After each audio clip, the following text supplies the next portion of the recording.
고난주간이 더 중요합니다. 우리가 그 중요한 1년 중 시간을 보냈습니다. 그런데 그림 한번 보시겠어요? 뭐라고 써져 있습니까? 우리 부활절을요, 해피이스터 하면서 지금도 그 기독교 펜시 문구점 가면은 부활절 스티커로 이거 팝니다. 영어로 해피 이스터, 이스터 선데이라고 말합니다. 그런데 오늘 하나님 앞에서 제가 진실을 말씀드릴게요. 이 단어를 꺼내보면, 파헤쳐보면은 아주 무시무시한 반성경적인 것이 나타납니다. 오늘 그것을 제가 하나님 앞에 정직하게 말씀드리겠습니다. 그리고 그 불편함을 넘어서 이 날이 정말 어떤 날인지 제가 말씀을 드리겠습니다. 오늘 제가 이 말씀 아무리 줄여도 50분 나오는 거예요. 그래서 점심을 더 맛있게 먹을 수 있도록 시간을 가져봅시다. 하나님께서 이 해피 이스터 안에 새겨 말씀하시고 싶은 것이 있는데, 실은 결론부터 말씀을 드리면 우리는 이스터를 세는 게 아니에요. 우리는 초실절을 셉니다. 그것과 연관시켜 말씀을 드리겠습니다. 이스터를 따라가 보면은요, 먼저 이스터 위에 하나님이 계신 것이 아니라 이 이스터는 게르만 민족의 에오스트레 여신에서 시작이 되었어요. 놀랍죠? 이방 여신의 이름입니다. 그리고 더 깊이 올라가면은요, 바벨론의 이슈타르 여신에서 시작된 그 명칭이 이스터예요. 우리는 아무 생각 없이 달걀 주고받고 있는데, 이 이슈타르는요, 실은 바벨론의 최고 여신입니다. 무섭죠? 그 여신의 성격이 사랑, 전쟁, 다산, 새벽을 의미하는 여신입니다. 자, 발음을 제가 다시 해볼게요. 이스터, 에오스트레, 그리고 아스타롯. 어떻습니까? 느낌이 비슷해죠? 에우스, 아우스는 어원이 같습니다. 이 이슈타르와 관련된 신화가 있어요. 얘들도 목사님 말씀 잘 듣기를 바래요. 잔소리 안 해야 되는데 기도 시간에 기도해야지. 눈 뜨고 아무 생각 움직여 그러면 안 돼요. 마음이 좀 불편했습니다. 제가 우리 아이들이 기도 때 기도를 안 하고 있었구나 하는 것을 몇 년 만에 알아버린 거예요. 지금 놀랐습니다. 이 이슈타르 신화를 보면은요, 이런 신화가 있어요. 이슈타르 신이 죽음의 세계로 들어가서 사흘 만에 되살아났다라는 내용을 가지고 있습니다. 어떻습니까? 그래서 예수님을 믿지 않는 사람들은 기독교가 저기 고대 신화의 신을 그 내용 전설을 채용했다. 그래서 가짜다라고 주장을 합니다. 우리가 여기서 멈춰야 됩니다. 왜냐하면 예수님께서 부활하시기 수천 년 전에 죽었다가 사흘 만에 다시 살아나는 신화가 이미 이방 종교 안에 있었지만, 그래서 이것 때문에 기독교가 이방 전설을 차용한 것이 아닌가, 이런 내용 다 보셨죠? 괜히 그럴 때 믿기 싫은데 거기서 한번 해주면 얼마나 감사해요. 원래 믿기 싫었는데 안 믿어지니까. 조심해야 됩니다. 성도 여러분, 이것은 사탄의 명백한 전략이에요. 뭐냐면 진짜가 오기 전에 가짜를 싹 흐트러 놓아서 진짜가 왔을 때 가짜처럼 보이기 위한 사탄의 전략인 겁니다. 속으시면 안 됩니다. 예수님의 부활은요, 이미 창세전에 예비했던 뜻이에요. 흥분하지 않도록 기도해 주십시오. 자, 이슈타르 신화는 뭐냐면 꾸며낸 이야기예요. 맞습니까? 그럼 예수님의 부활은 꾸며낸 이야기입니까? 아닙니다. 예수님의 부활은 역사적 사실입니다. 빈 무덤을 목격한 자가 500명이 넘습니다. 그리고 그것을 부활을 목숨을 걸고 전파한 제자들이 있습니다. 그렇기 때문에 이슈타르 신화는요, 그들의 신화 속에만 있는 이야기이고, 예수님의 부활은요, 실제로 현실에서 역사 속에 있었던 이야기라는 말이에요. 차원이 다른 이야기입니다. 제가 이 바벨론의 이슈타르가 이 이스라엘의 팔레스타인 오른쪽에 있어요. 그 왼쪽으로 가면은 가나안에 아스타롯이 있습니다. 또 이렇게 말하면 헷갈리는 분이 있어요. 바벨론은 바알과 아세라 아닌가요? 동일한 신이 각자의 민족에 따라서 다른 이름으로 불려요. 아시겠어요? 조금 차이가 있죠. 우리도 경상도, 전라도 약간 차이가 있듯이 본질은 같듯이 아스타롯이나 아세라나 실은 본질은 같은데 그 지방에 따라서 그 아세라를 아스타롯이라고도 부르기도 하고 실제로 또 다른 지방은 아세라와 아스타롯을 분리시켜요. 그리고 아스타롯을 아세라의 딸이다라고 얘기도 해요. 하지만 그 신이 그 신이에요. 아세라를 바알의 부인이라고 말하기도 하고 어떤 지방에서는 아스타롯을 바알의 부인이라고 말하기도 합니다. 따라서 아스타롯이나 아세라나 다 그게 그거다. 똑같은 것이다 이 말입니다. 그리고 아스타롯이 상징하는 풍요, 다산, 전쟁의 여신 다 동일합니다. 성경이 이 아스타롯, 아세라를 언급을 많이 합니다. 사사기 2장 13절을 보면 곧 여호와를 버리고 바알과 아스타롯을 섬겼다 그랬어요. 그럼 이렇게 연결된다면 해피 이스터는 어떻습니까? 우리 행복하게 주님 오신 날 부활하면서 이상하잖아요. 이상하지 않습니까? 한 번도 생각해 보지 않으셨습니까? 왜 기독교 성경에 어디에 달걀주란 문화가 어디 있어요? 안 그렇습니까? 한 번 정도 생각해 보셔야 돼요. 우리가 혼미하면은 이런 얘기를 교회에서 안 하면은 정말 제가 늘 하는 말 다원주의가 뭐냐면은 하나님과 바알을 겸하여 섬기는 것, 하나님도 섬기고 만몬도 섬기는 것, 이것이 다원주의입니다. 이렇게 빠져갈 수가 있습니다. 성도님들, 솔로몬이 하나님 안 믿었습니까? 믿었잖아요. 근데 왜 그가 저주받았을까요? 하나님도 믿고 이방신도 같이 믿었잖아요. 우리가 정말 어려운 것이 교회 내에서 하나님 믿고 있다고 하면서 도인신 쫓아가는 것, 만몬 바알 쫓아가는 것 충분히 있을 수 있어요. 이것이 더 무서운 거예요. 하나님이 굉장히 싫어합니다.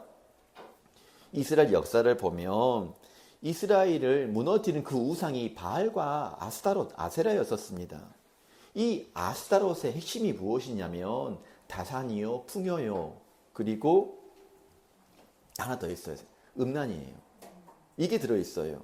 그럼 달걀은 우리는 흔히 빈 무덤에서 깬 생명을 뜻하는데 실은 그 달걀 문화가 이 이스터 문화에서 왔어요. 이방신의 문화예요. 그리고 아까 제가 그림 보셨죠? 보세요. 토끼도 있죠? 이 토끼와 달걀이 이방신의 문화를 우리가 수천 년 동안 채용해 와가지고 아무 생각 없이 누구도 언급 안 하니까 기독교 문화의 하나 문화가 돼버렸습니다.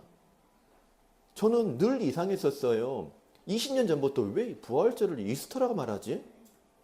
그런데 어느 누구도 저한테 말을 해주지 않는 거예요. 그때는 뭐 인터넷도 없고 뭐 어떻게 연구해 보기도 어려우니까 잊어버린 거죠. 그 후로 제가. 에스겔 8장 16절 가보십시다. 시작. 그러니까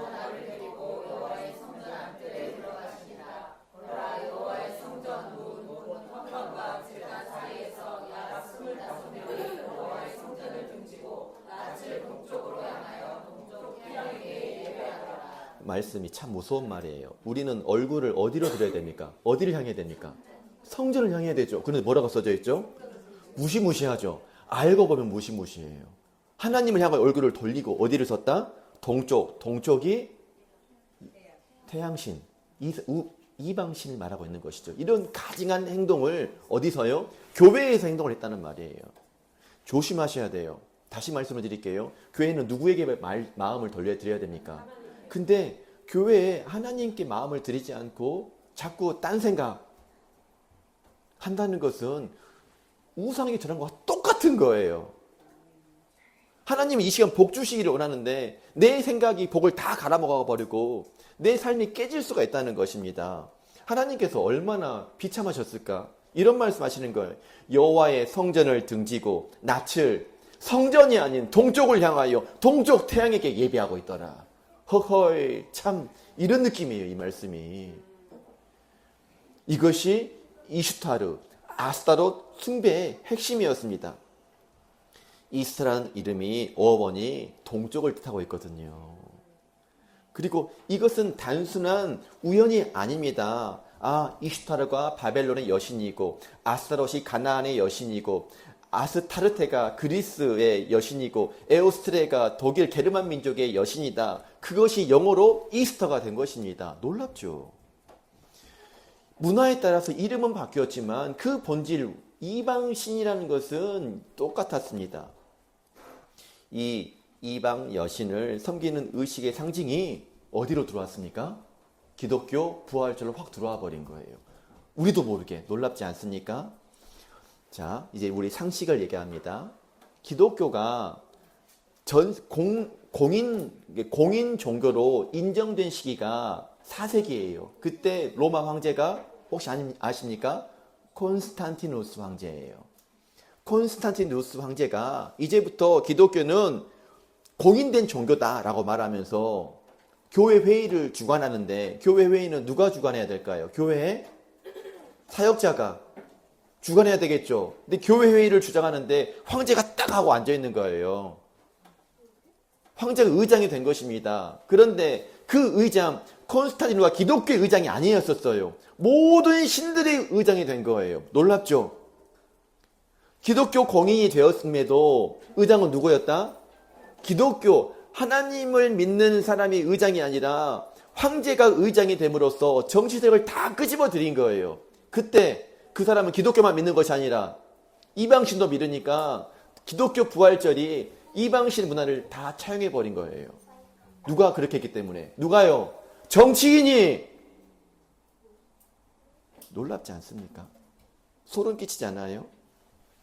그래서 예수님 부활을 기념해야 되니까 그 사람은 개념이 없으니까 이 이방신의 문화를 그대로 차용해서 그때부터 달걀 나눠주고 있는 거예요. 부활절 하면서. 하나님 마음이 어땠을까요? 받긴 받으셨을 것 같아. 근데 마음은 이것이 아닌데. 제가 그래서 지난주에 굳이 달걀할 필요 없다 그랬어요. 이 문제를요, 어디서 다루고 있냐면 요한계시록에서 다루고 있어요. 제가 이걸 김미진 간사님 강의하면서 제가 깨달은 거예요. 이거를. 요한계시록 2장 6절 말씀 읽어보십시다. 에베소 교회 하시는 말씀입니다. 시작.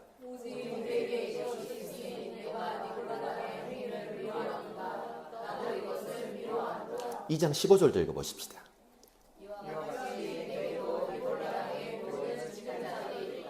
자, 보세요. 앞에 말씀 봐보세요. 하나님께서 이 행위를 어떻게 하신다고 말씀하고 계시죠? 가증을 진짜 싫어하신다. 이렇게 말하고 있는 것입니다. 예수님께서요, 미워하신다는 말씀이 몇 개 안 돼요. 그 중에 니골라 당에게 하시는 말씀은 밉다, 싫다라고 정확하게 말씀하셨습니다. 이 니골라 당의 이름이 뭐냐면은 그 뜻이 백성을 정복하는 자들이란 뜻을 가지고 있어요. 니카와 이기다. 라오스가 평민을 이기는 자, 백성들을 정복하는 자들, 그 이름으로 니골라 당을 가지고 있습니다. 2세기 교부 아레니우스가 이런 얘기를 합니다. 니골라 당은 음란함에 무절제하게 탐닉하며 우상에 바쳐진 음식을 먹는 것이 아무 문제가 없다고 가르친다. 여러분, 섬찟하지 않으세요? 우리 너무 인간적으로 우리 어쩔 수 없이 제사하니까 먹는 거 사랑으로 그렇게 해야 내 남편 전도하니까 먹어줬어. 그런데 하나님은요, 우상에게 바쳐진 재물 먹는 거 싫어하신다니까요. 자, 어떤 거 따르시겠습니까? 아직도 사랑이라므로, 가족 화목이라는 이름으로 어쩔 수 없으니까 하나님 싫어하시는 우상재물 먹겠어요? 이걸 가지고 지금은 음식이 문제가 없으니까 이렇게 말할 수 있어요? 나는 그런 성경 본 적이 없는데 왜 내 입맛에 맞게 다 바꾸는 거죠? 이것이 인본주의예요. 이것이 무슨 행위입니까? 무슨 행위입니까? 니골라당의 행위예요. 기분 나쁘게 말하는 것 같죠? 은혜스럽게 말해야 돼. 은혜스럽게. 요한계시록 2장 14, 15절 말씀 읽읍시다. 시작. 거기 네개 발람의 교훈을 지키는 자들이 있도다. 발람이 발락을 가르쳐 이스라엘 자손 앞에 걸림돌을 놓아 우상의 제물을 먹게 하였고 또 행음하게 하였느니라. 이와 같이 네개도 니골라당의 교훈을 지키는 자들이 있도다. 이 말씀 보니까 니골라당의 교훈과 발람의 계략을 똑같이 하나님은 가증하다. 똑같은 라인으로 두고 계십니다. 발람이 한 일이 이것이죠. 이스라엘을 직접적으로 조절을 못하니까 그들 스스로 무너지게끔 걸림돌을 놓아서 그들 스스로 음란함과 우상숭배에 빠지게끔 아주 잔꾀를 부린 사람 아닙니까? 이 모습이 이방신을 하나님의 교회에 그대로 은근슬쩍 끼우는 거랑 똑같은 모습이라는 말이에요. 세상을 우리의 믿음과 타협시키는 것, 이런 것 좀 어때? 똑같은 말이에요. 하나님은 어떻다? 미워하신다. 그리고 권력을 이용하여 기독교가 공인받으니까 얼마나 좋은, 그동안의 핍박이 사라지는 때가 돼서 얼마나 행복합니까? 그렇지만 이방신의 문화가 하나님 안으로 그렇게 들어와 버렸습니다. 이 모습이 무엇이다? 니골라당의 핵심이다 라는 말입니다. 서기 313년 황제 콘스탄티누스가 밀라노 칙령으로 기독교를 공인했습니다. 박해가 끝났고 교회가 환호했습니다. 하지만 그 가장 좋은 순간에 하나님께서 가증히 여기시는 문화가 가장 위험한 시대가, 그래서 그때부터 김희진 강사님 뭐라고 하셨죠? 그때부터 무슨 시대다? 종말 시대다 이 말이에요. 이해되세요? 아유, 할 말이 너무 많아가지고 자, 집중합시다. 그 교회 회의를 황제가 주관했습니다. 주교가 황실의 권력을 입었어요. 그러면은 그 종교 지도자 주교가 누구 눈치를 봤을 것 같아요? 솔직히 말해봐요. 황제 눈치를 봤을까 안 봤을까? 봤겠죠. 그때부터 성경이 깨지기 시작한, 그래서 다른 종교가 된 거예요. 다른 종교. 여러분, 바로 그 시기에 이스터가 들어왔어요. 부활절 이름에. 우연일까요? 아닐까요? 여러분 가장 복받는 시기 조심하셔야 돼요. 내 인생에 잘 나가는 시기 정말 조심하셔야 돼요. 하나님 감추어진 만나가 아니라 다른 곳으로 공급받을 때 여러분 조심하셔야 돼요. 그게 그것이 아니에요. 돈 많이 벌어 헌금해야지. 여러분 너무 좋은 말이지만 여러분 조심하셔야 돼요. 그 공급이 땅에서 올라온 것이라면 여러분 거절할 수 있는 것이 믿음인 거예요. 그런 헌금 안 하셔도 돼요. 원래 하나님 것이 아니니까 그것은. 교회가 세상 권력을 받아들이면서 예배 형식도 세상의 것으로 받아들였습니다. 이제 아시겠죠? 조금 전에 보여준 영상이 왜 가증스러운지. 느낌이 옵니까? 권력과의 타협과 이방 종교의 혼합이 늘 공격하고 있습니다. 혼란스럽게 하고 있습니다. 교회와 권력이 결탁할 때는요, 늘 세 가지 형태로 나타납니다. 첫 번째, 권력자가 딱 예배 오잖아요. 우리 솔직히 얘기해 보십시다. 이 문경 시장님이 딱 오셨어요. 그러면 저도 박수 치고 싶을까요? 안 치고 싶을까요? 치고 싶겠지요. 그때 예배는 깨지게 되어 있습니다. 왜냐하면 권력자가 예배를 딱 오잖아요. 그러면 이 예배가 하나님을 향한 것인지 권력자를 환영하는 것인지 섞여 버리기 때문에. 사도행전 12장 이런 말씀이 있습니다. 이 헤롯 아그리빠가 유대인 사이에 모였어요. 연설을 합니다. 그러자 유대인들이 이런 소리를 외칩니다. 이것은 신의 소리요 사람의 소리가 아니라. 무슨 말입니까? 완전 아부하고 있는 것이죠. 그리고 헤롯이 기분 좋아했어요. 그리고 나서 천사가 쳤고 헤롯이 죽었습니다. 더 오면 좋겠네. 이거 보니까 방문하셨으면 좋겠네. 농담인데 못 알아먹네요. 하나님이 받으셔야 할 영광을 사람이 가로채고요. 그 예배 자리에 사람이 있으면 안 돼요. 절대로 있으면 안 돼요. 여러분 사랑하는 자녀들이 있으면 안 돼요. 명심하십시오. 명심합시다. 저한테도 하는 말입니다. 권력자를 의식하는 순간 설교자는요, 말해야 될 것을 절대 말 못해요. 회개 말할까요? 말 절대로 못합니다. 아모스 7장 12절 13절 읽어봅시다. 시작.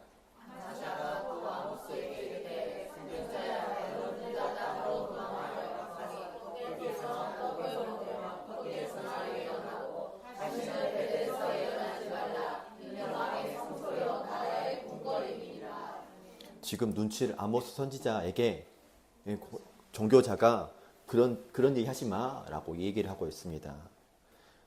하나님의 집인데 왕이 성소가 되잖아요. 그러면 회개 절대 얘기 못합니다. 잘한다, 잘한다, 잘한다. 이 얘기밖에 못하는 거예요. 여러분, 권력제 죄 지적 못합니다. 권력제 눈치를 봅니다. 왕들이, 성도 여러분, 교회에 온 이유가 무엇일까요? 뭐 때문에 왔을까요? 하나님께 예배하려고 왔을까요? 하나님께 겸손하려고 왔을까요? 지금까지 역사는요, 그런 사례를 보여준 적이 없어요. 교회가 축복을 해버리잖아요, 왕에게. 그러면 왕의 권력은 그때부터 정당화가 되는 거예요. 이해되십니까? 그래서 제가 늘 얘기하잖아요. 잘못됐다고. 잘못됐다고. 저 사람은 하나님이 세우신 지도자입니다. 그 메시지를 만든 곳이 교회가 만들었다는 말이에요. 그것이 교회의 죄입니다. 발람이 선지자예요.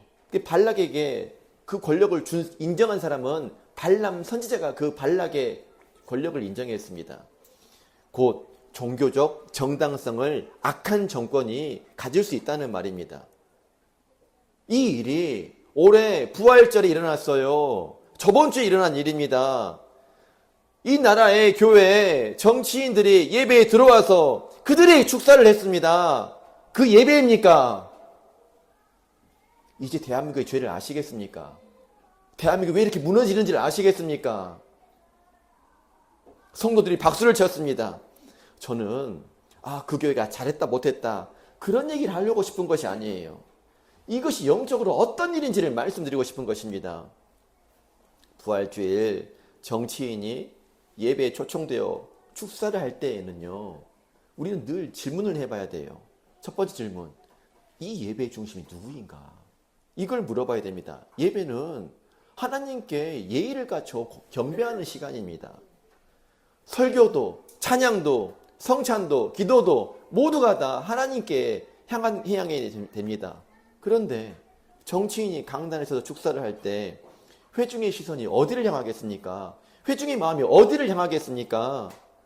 조금 전에 말씀을 드렸습니다. 헤롯이 연설을 하자 백성들이 이건 신의 소리다라고 박수를 쳤습니다. 그 모든 영광을 사람이 받아버렸습니다. 그 순간 하나님께서 천사를 통하여 심판하셨어요. 하나님이 받으셔야 할 자리에 사람이 서는 것, 하나님은 절대 기뻐하지 않으세요. 신앙생활 해보니까 겸손이라고 제가 몇 번 말했죠. 여러분, 겸손은 뭐냐면은 하나님 이상으로 생각하지 않고 하나님 이하로 생각하지 않는 거예요. 이걸 꼭 우리 기억하기를 바랍니다. 그날이 어떤 날이었습니까? 어떤 날이었어요? 부활절이었잖아요. 죽음을 이기신 예수님만이 영광을 받아야 되는데 그게 예배입니까? 두려워요. 두렵습니다. 박수는 누구를 향한 것이었냐면 예배 중에 박수는요, 하나님을 향한 것이어야 돼요. 왜 그런지 읽어볼까요? 시편 47편 1절 시작. 너희 만민들아 손바닥을 치고 즐거운 소리로 하나님께 외칠지어다. 여러분 봐보세요. 누구한테 치라고요? 박수 치자는 말이에요. 하나님께 치십시오. 그런데 정치인의 축 이봐요. 거기 다 녹음해 못 올리겠네 유튜브에. 박수 안 친 사람 기억할 거 뭐 했잖아요.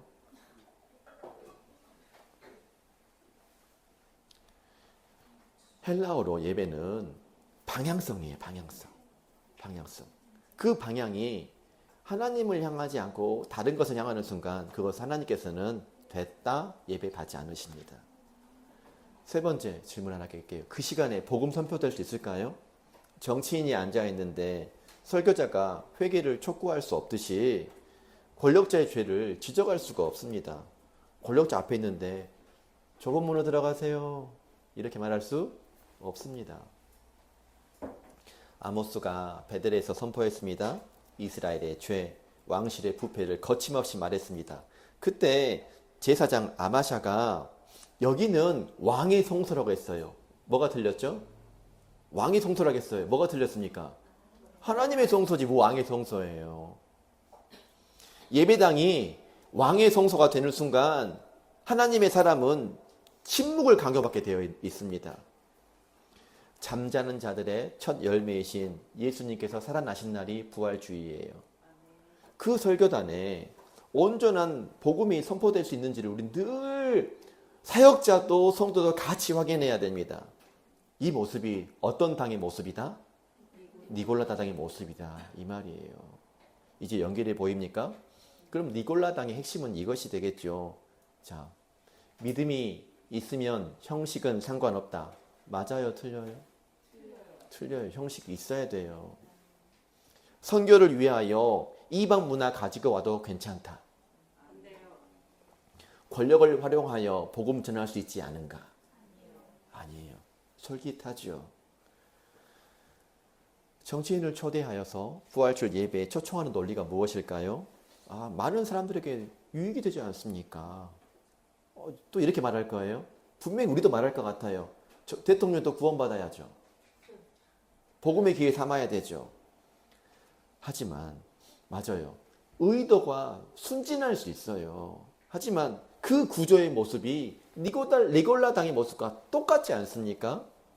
발락은요, 이스라엘의 적이었습니다. 한마디 더 할게요. 제가 온 민족을 사랑하라 그러니까 누가 질문하더라고요. 마귀도 사랑하라고. 여러분, 마귀는 심판의 존재이지 대상이지 사랑의 존재 대상이 아니에요. 이것이 이런 지혜가 좀 있어야 되지 않겠습니까? 권력을 이용하여 백성을 섬기려는 시도, 그것이 교회가 무너졌어요. 이스라엘이 그렇게 무너졌어요. 자, 제가 정리해 볼게요. 니골라 당의 방식은 뭐냐면 우상 제물 먹어도 돼. 마음만 좋으면 돼. 맞다 틀리다? 틀리다. 이방 의식에 참여해도 돼. 틀리다. 믿음이 있으면 형식은 상관이 없다. 틀리다. 그러면 무너집니다. 이것을 이번 주 우리 부활주일 모습과 봅시다. 이방 봄 축제에 참여해도 된다. 안 되죠. 정치인 축사 예배에 넣어도 된다. 안 되죠. 광고 끝나고 하면 되잖아요. 전도 목적이 무엇이든지 괜찮다. 아니에요. 여러분 잘 들으십시오. 권력이 예배 중심에 들어오는 것 안 되는 거예요. 그래서 이 교회는요 늘 이 아웃사이더예요. 아웃사이더. 마가복음 6장에 절반도 못했네. 안 돼요. 양보 못하겠어요. 초실절 얘기해야 되잖아요. 초실절. 들어가지도 않았잖아 아직. 마가복음 6장에 생일잔치 이야기가 나옵니다. 잔치가 화려하고 춤이 있고 박수가 있었습니다. 근데 그 자리에서 무슨 일이 일어나는 줄 아세요? 세례 요한이 죽어요. 목 잘려서. 그 자리에서 죽어요. 하나님의 선지자가 권력제 장치에서 입닥치라는 소리를 들었습니다. 제가 묻고 싶은 것이 있어요. 부활주일은요, 예수님의 부활이 선포되는 자리에 됩니다. 부활주일의 주인은 예수님만 납니다. 성경에서의 부활주일이 있어요. 자, 역사상 성경에서 예수님께서 부활하시는 날은 안식일이에요? 그 다음 날이에요? 또 헷갈리더라고. 예수님 언제 부활하셨죠? 안식일에 부활하셔서 그 다음 날 부활하셨어요. 안식일이 몇 요일인데? 토요일. 그래서 주일날 부활하셔서 우리가 주일 센다고 말씀을 드렸죠. 그러면 그 절기가, 자 봐보십시다.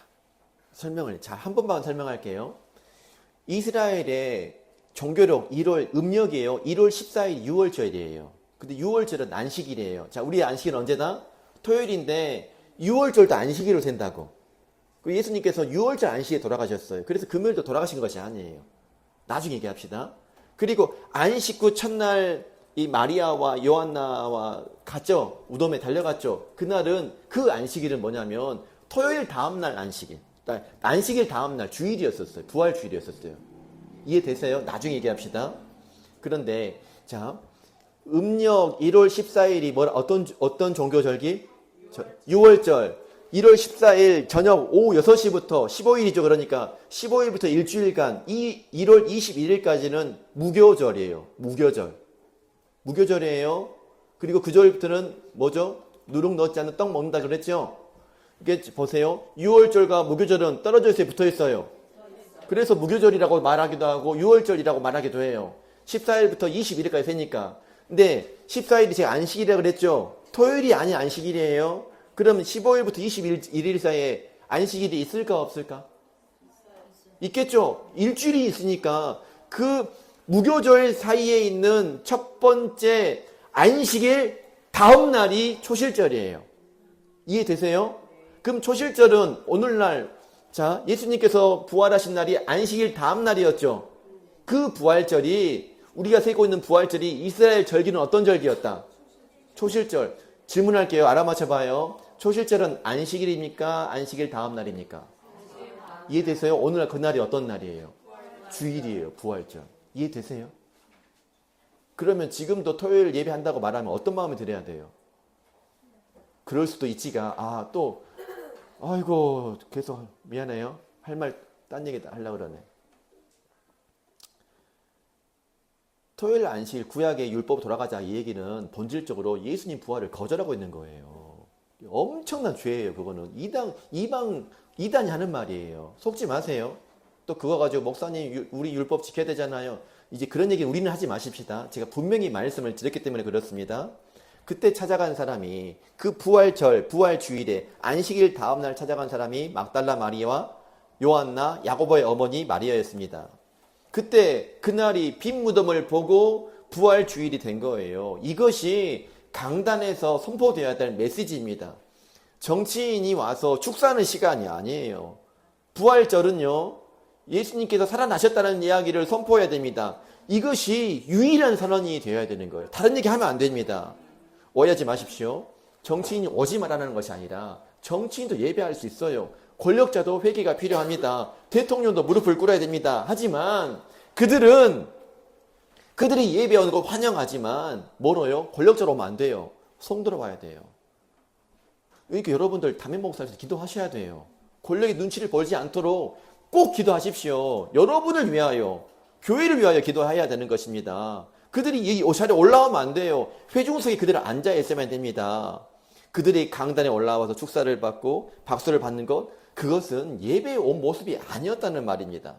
예배를 자기가 영광을 받는 시간이 되어버린 것이지요.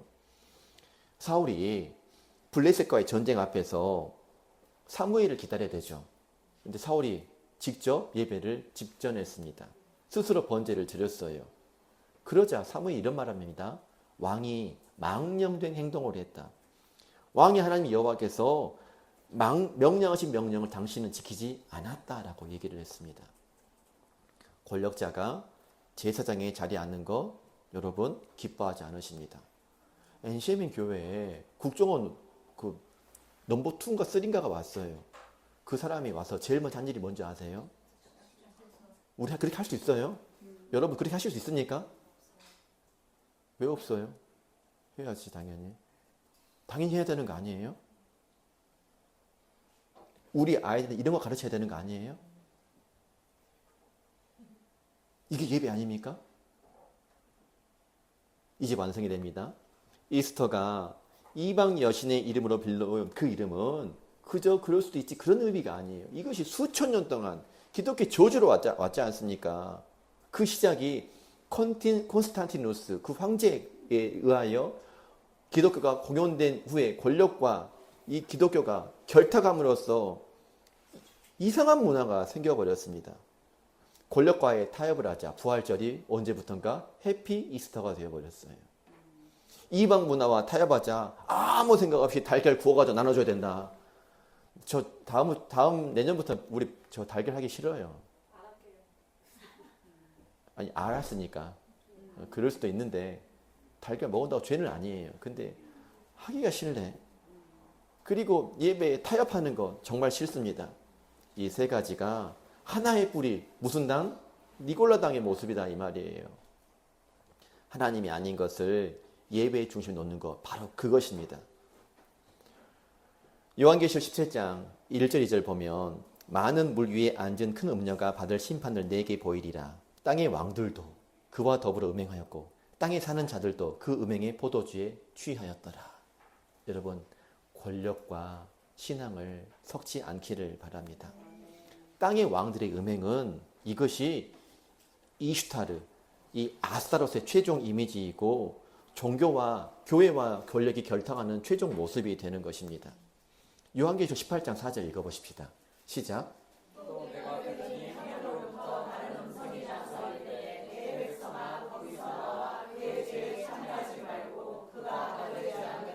오늘 답을 말씀하고 있네요. 핵심 말씀.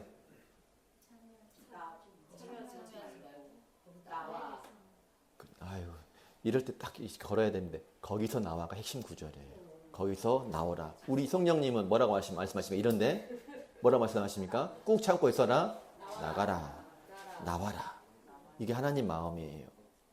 이것이 니골라당의 유혹, 이스터의 혼합, 권력과의 결탁에 대한 예수님의 처방이에요. 나가라. 나와라. 나와라. 그런데 못 나가요. 교회 못 떠나는 이유 중에 뭔지 아세요? 특히 권사님들. 못 떠나는 이유 뭔지 아세요? 그동안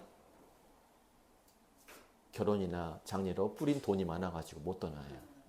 실제예요. 그래서 이렇게 말씀하세요. 너희들은 가라. 나는 못 떠난다. 거짓말 같으세요? 실제입니다. 가슴에 손을 얹고 한번 생각 한번 해보세요. 뿌린 거이 많으신 분들 생각해 보십시오. 여기에 버가모 교회는 믿음을 지켰습니다. 버가모 교회에서 순교자 안디바가 나왔어요. 박해 앞에서 무너지지 않았습니다. 그런데 여기서 예수님께서 책망하셨습니다. 내게 니골라 당의 교훈을 지키는 자들이 있도다. 지금 교회의 정면의 공격으로는 무너지지 않았는데 측면 공격으로는 무너졌습니다. 오늘 우리 한국교회 어떻습니까? 일제 강점기에도 순교자가 있었습니다. 공산주의 박해도 견뎠습니다. 그런데 왜 이 시기에 교회들이 종교 좀 잠잠하는지 나는 모르겠어요. 그러니까 일제시대보다도 그 시대보다도 지금 이 시대가 더 수준이 떨어져요. 혼탁합니다. 교회가요. 정면 공격은 강해요. 솔직히 다 목숨 겁시다 그러면 다 걸 거예요. 그런데 경제 제재 들어가면 매매를 못하게 만들면 다 포기할걸요. 이게 측면 공격이에요. 지금 세상 문화가 교회 안으로 들어오는 속도가 어느 때보다 빠릅니다. 부활절, 잠자는 자들의 첫 열매이신 예수님께서 죽음을 이기시고 일하시는 그날 과연 교회가 무엇을 과시했는지를 보아야 됩니다. 부활절에 예수님의 부활이 과시가 되어야 됩니다. 그리고 부활절 성도들의 깊은 회개와 감사함이 있어야 됩니다. 다른 무언가의 무대가 되면 안 됩니다. 이것이 오늘 우리가 배운 버가모 교회가 받은 질문이었었어요. 그리고 그 질문이 오늘 우리에게 하는 질문입니다. 에베소서 예레미야 1장 17절 말씀 읽어보겠습니다. 시작. 그러므로 너는 내 허리를 동이고 일어나 내가 네게 명령한 바를 다 그들에게 말하라. 그들 때문에 두려워하지 말라. 내가 그들 앞에서 두려움을 당하게 하지 않으리라. 여러분, 말씀을 전하는 사람은 정말 사람 눈치 보면 안 돼요. 권력자가 있어도 할 말을 해야 되는 것이 사명입니다. 주님께서 살아나셨습니다. 좁은 문으로 들어가십시오. 이 말이 실은 초실절에 울려 퍼져야 될 말씀입니다. 다시 말합시다. 아까 조금 전에 말했습니다. 자, 6월절 몇 월 며칠? 1월 좀 폼나게 말하면 니산월 14일이라고 말해요. 니산월 14일. 15일부터 21일까지는 뭐고? 무교절. 그 사이에 있는 안식일 다음 날이 뭐고? 초실절. 초실절입니다. 똑똑하네요. 그때 초실절은 이 첫 이삭을 한 개를요. 몇 단? 한 개를 제단에 올려요. 대제사장이. 그리고 그냥 올리는 것이 아니라 이렇게 동서남북 이렇게 흔들어. 이 말이 요제라 그래. 이 행위가 뭔지 아시겠죠? 하나님께 온전히 드립니다. 보십시오. 이때 퍼포먼스가 얼마나 대단합니까? 대단합니까? 별로 대단하지 않잖아요. 정식 퍼포먼스가 있습니까? 너무 이거밖에 안 한다니까 이렇게. 이게 전부예요. 첫 열매를 하나님께 드리는 그 자체가 초실절 행사였습니다. 따라서 첫 열매는 전체를 예표하죠. 자, 하나를 드렸다는 얘기는 전체로 앞으로 드릴 것이라는 예표가 되는 것이죠. 그 첫 열매를 드림으로써 나머지도 다 보장이 됩니다. 첫 단이 여물었다는 것은 나머지 단도, 나머지 수확도 어떤 믿음? 반드시 주실 것이라는 믿음이 생김으로 고백할 수 있는 것입니다. 자, 날짜를 주목하십시오. 6월절에 무슨 일이 일어났을까요? 예수님 십자가에 돌아가셨어요. 그리고 무교절에는요. 예수님 어디 계셨습니까? 무덤에 계셨죠. 초실절에는요. 예수님 부활하셨습니다. 이 원리가 들어있는 거예요. 예수님께서 부활하신 날이 초실절과 일치하는데 이번 2026년이 부활절과 초실절 일치한 날이었었어요. 신기하죠? 몇 년 만, 보통 60년 만에 한 번씩 와요. 이스터는 봄의 여신의 이름입니다.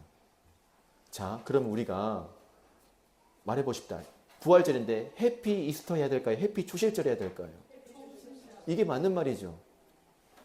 왜냐하면 그 초실절은 이스터의 그 전설보다도 수천 년 전에 영원 전부터 예배하신 하나님의 날이기 때문에 그렇습니다.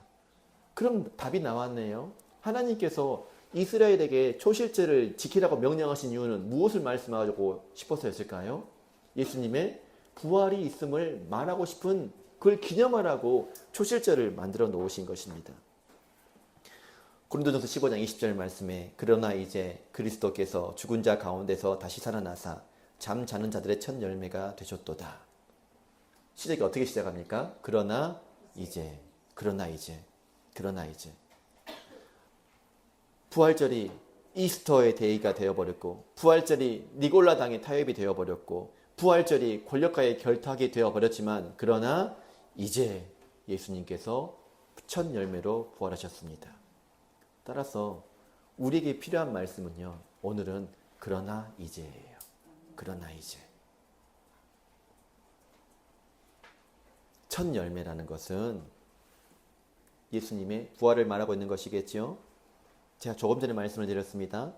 초실절 첫 단이 나머지 수확을 보장하듯이 예수님께서 첫 열매로 부활하셨다는 것은 잠든 우리도 반드시 깨어난다는 보장이 있다 이 말입니다.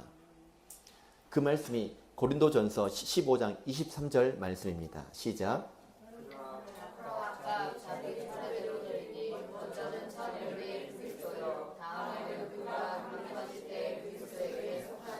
우리도 부활이 있어요. 아멘. 보장되었습니다. 근데 부활하지 않을 수도 있어요. 언제? 살아있을 때 예수님 오시면.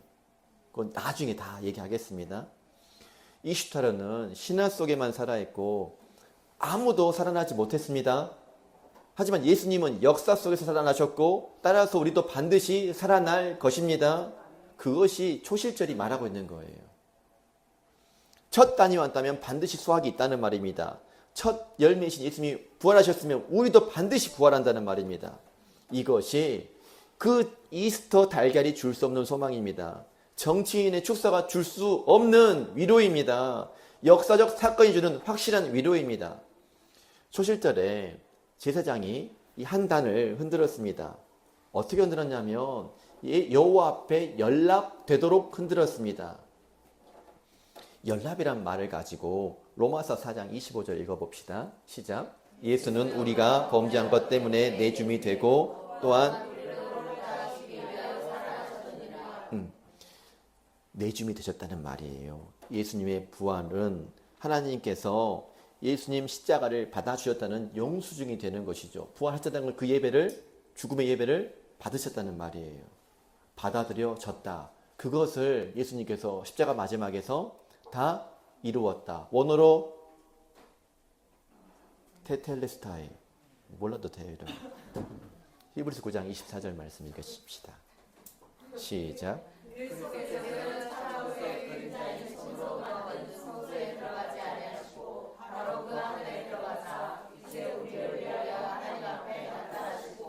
그래서 수천 년간 반복된 초실절은 완성된 예수님 제사에 대한 그림자가 된 것이죠. 이것이 이스터와 초실절의 결정적인 차이예요. 에우스트레, 이스터는 에우스트레 여신에게 들리는 봄 축제입니다. 매년 반복됩니다. 하지만 그 축제는 받아주는지 그렇지 않은지 알 수가 없어요. 하지만 초실절은 하나님께서 직접 제정한 절기입니다. 예수님 안에서 단 한 번으로 완성되었고 그것은 하나님께서 받으셨다는 확증이 되었습니다. 확실한 은혜예요. 그래서 우리 부활절은 새긴 세대에 초실절의 의미를 확실히 잊으면 안 돼요. 이제 실수로라도 이스터 그런 얘기는 절대 하면 안 돼요. 여러분, 지금 구원이 확실합니까? 확실합니까? 뭐 때문에요? 예수님께서 부활의 첫 열매가 되셨으니까 남은 우리도 부활한다는 말이에요. 반드시. 아멘. 권력자가 오면 확실해집니까? 아닙니다. 유명한 교회에서 예배하면 더 기분이 나겠습니까? 아닙니다. 아닙니다. 하나님께서 우리의 예배를 받아주셨다는 것이 예수님 부활로 확실하게 되었다는 말이에요. 그럼 우리는 어디에 있냐면 예수님 안에 있죠. 그 이야기는 당연히 우리도 받으신다. 이것이 부활의 증거가 됩니다. 예수님께서 잠자는 자들의 첫 열매이십니다. 첫 열매이십니다. 처음 익은 열매. 무슨 절 기억나세요? 처음 익은 열매. 처음 익은 열매 무슨 절? 초실절. 아멘. 초실절의 주인 예수님이셨던 거예요. 하나님의 역사는요, 늘 첫 열매로 시작해서 완성됩니다. 이것이 우리에게 하고 있는 약속이에요. 자, 우리도 어떤다? 부활된다. 그러니까 우리는 진자다. 승리한 자다. 승리한 자다. 요한계시록 2장 7절 말씀 읽어보십시다. 시작.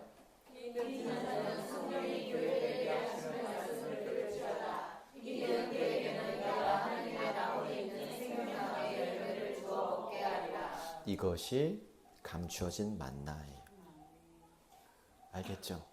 우리의 공급은 세상의 만나가 아니라 하나님의 감추어진 만나로 공급받기를 바랍니다. 그 달걀 여기 또 제가 인신공격 절대로 아니에요.